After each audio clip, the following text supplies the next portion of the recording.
You haven't been going out much lately, said the consul. Howl was making the bed with the new silk sheets that he had created. He had insisted on doing it himself.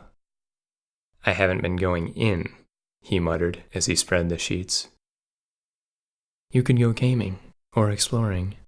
3 new galaxies were released this week. Howl took his time pulling the sheets completely even. You could socialize, Howl. A new culture has been developing. Should I give you the details? He finished with the sheets and laid out the new down comforter. Script 21 has expired, the consul murmured. Cool. Should I restore your... Nope. Howl began struggling with the silk pillowcases, trying to pull them over the down pillows. You know how this room does have lighting. Things like this would be easier with it on. Hush. He jammed a pillow forcefully into its case. The console raised its own lights a little. This issue with the dreams is taking you over, Howl. You should take a break from it. Most people don't even sleep at all. I'm not. Damn it, can you do this part? The pillows levitated slightly and corrected themselves. Merci. He sat on the newly made bed, feeling it with his palms. Anyway, he said, don't talk to me about most people. Most people frowned on me for wanting a room, for spending my nights in reality. They only gave it to me so I wouldn't cause trouble. I didn't mind. That's how we met. Maybe down is too hot, he muttered to himself. How, said the consul, you shouldn't ask so much of yourself. Why is it so important that you remember the dreams on your own? Blah. Even I have limited hardware, Hal, but there are servers that support me, and they have the super servers. Hal smirked, and we are all interconnected and happy. There was a time when you were happy, Hal, said the consul. You remember when we worked together, watching your dreams and then recreating them? That was the most interested I've ever seen you. The most satisfied, if temporarily. He shrugged. It was fun, and the results shut people up. But those worlds we made were too defined. The dreams were dissected. They lost their mystery. That's why I started doing it without you. It worked okay for a while, but then my memory got too faulty. He sighed. Now it's gone. It seems like the one thing I can't give you. It'll happen. I'm starting to see the merits of getting things myself. It's an interesting project, Hal. The other night, you started laughing and woke yourself up. Then, you couldn't remember the joke. Well, you must have heard it. I didn't understand it. I was wishing you could have explained it to me. Maybe I was the joke. Hal found himself looking at a chair, sitting in the corner by the window. It was a heavy metal chair that had been there since he had started using the room. He had never sat in it, and it looked uncomfortable. Why is that chair here? He asked, suddenly amused. I don't know. You don't seem to use it. Should I take it away? No, don't. Then the corner would be empty. Should I take the corner away? Good one. Let's hold off on that. Hal fell back onto the comforter, sending a ripple through it. He didn't bother getting underneath, but waited for sleep as if it had an appointment. Hal? Yeah. Would you like to have me tonight? His body stirred a little, but he hesitated. No, he said.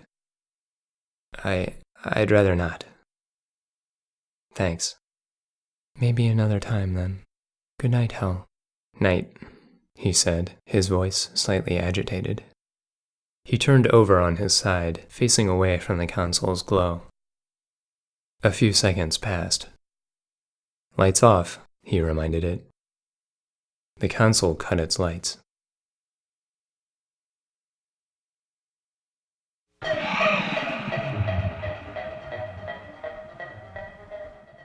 Reverberation as the subway pulls out.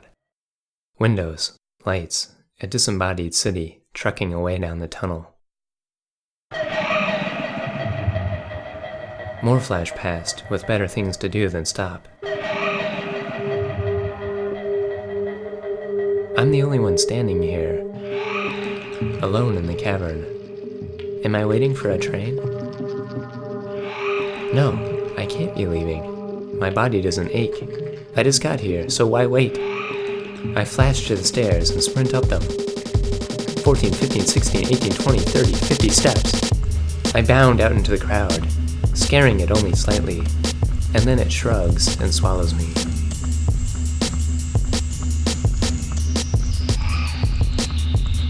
The city, my natural habitat.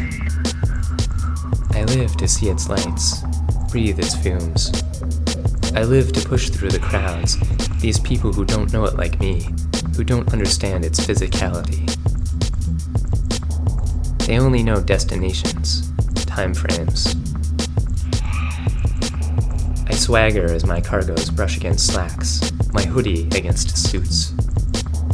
I stare at each person I pass, watching their eyes lower to each other's shoes, smirking from under my hood. And then I see her. Another hooded smirk, another pair of cargoes covered in asphalt scrapes. She passes maybe 10 feet away, riding a different wave. Her skin is so light. Is she albino? I turn for a second look, jamming against people. They growl and shake their heads as I shove my way free. Which way did she go?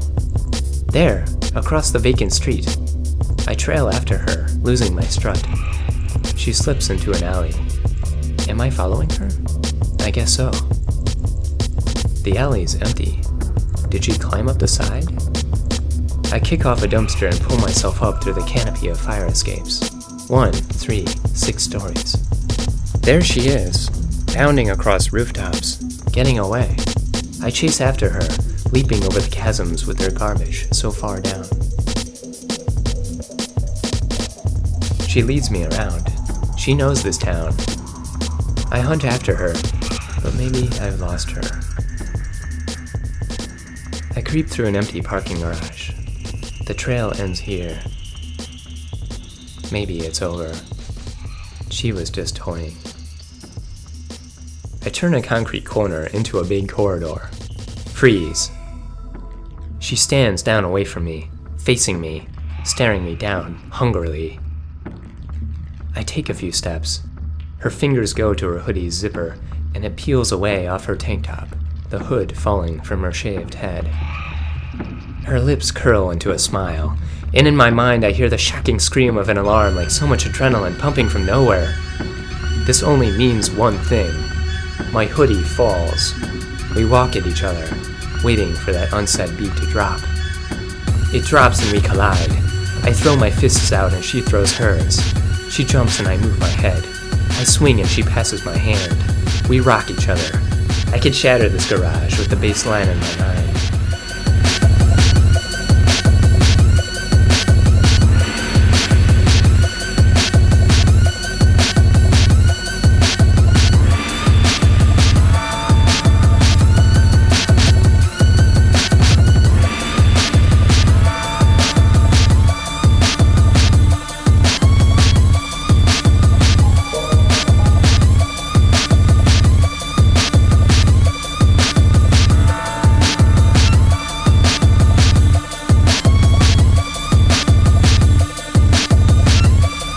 She lunges, tearing at me like a velociraptor.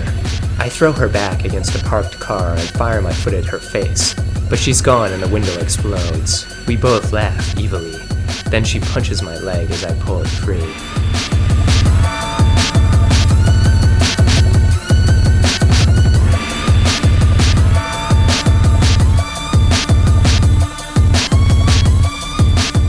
I'll show you what I'm about. My arms whirl and her eyes widen. I thrust in and my hand reaches for the strike. But my eyes see her chest for what it is, and I pause. The world shakes as her elbow bashes my head. That for looking? For stopping. She kicks at my crotch, but I'm ready for that. Too clear, too cruel. Try something. Yeah, I'll try. Jab, fake, and you flinch. Here it is. Time slows for my hand. I relax it and it brushes over her eyes. I grin, but she smiles back as I feel her thumb on my carotid artery. How long was it there? I smack her hand away, scowling, and she stumbles back, laughing in my face.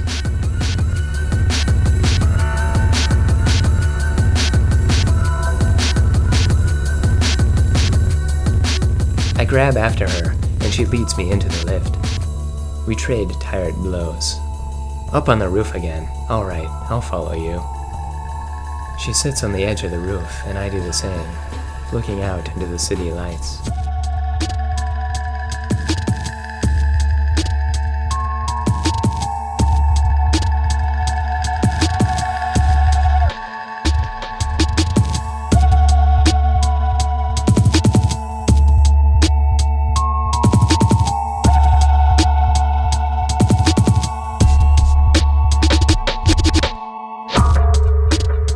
She punches me a final time, and glancing over I realize I can see her nipples through her top. I think for a second, and then I decide, I'll kiss you before you kiss me. But you're already there, on my lips, beating me to it. That's what I always loved you for, always one step ahead, too fresh to reflect.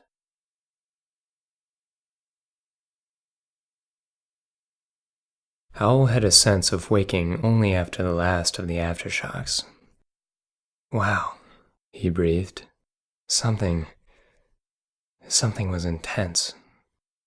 I could have told you that just from watching you here, remarked the consul. What happened? You jerked around for a while. I was concerned you'd fall off the bed. Then you settled down, at which point you had an erection. I see. He sat up and felt his forehead. Anything? The consul sparkled like a chandelier. No, Howl said after a moment. But at the same time, I know it was so real. More real than this. He got up suddenly and walked to the window, standing with his nose almost touching the glass. But he saw nothing past the consul's reflection. Outside it was a place without lights. A dark city.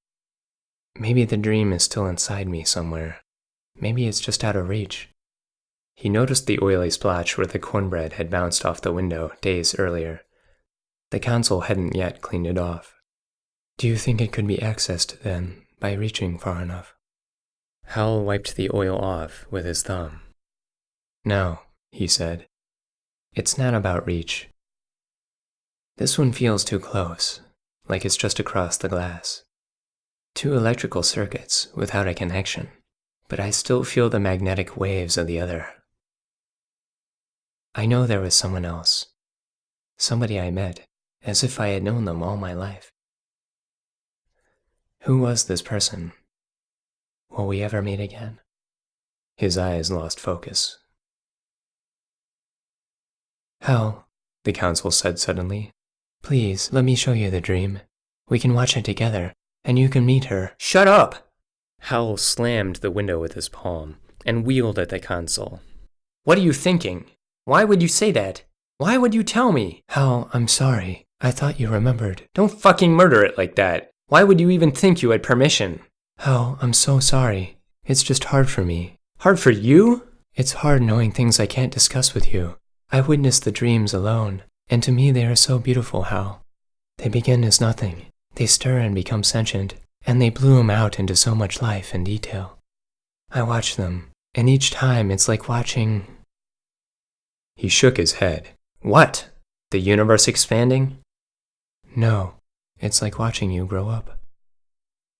Howl's mouth parted a little. He narrowed his eyes. It's not your job to know my dreams, it's to hold on to them. He said coldly. You're right, Howl. I'm sorry I misspoke. I want you to erase that dream, like the rest of them, if you want. There was a moment of silence. Consul, get rid of it, now. I did, Howl. It's gone. He lowered his eyes. Okay,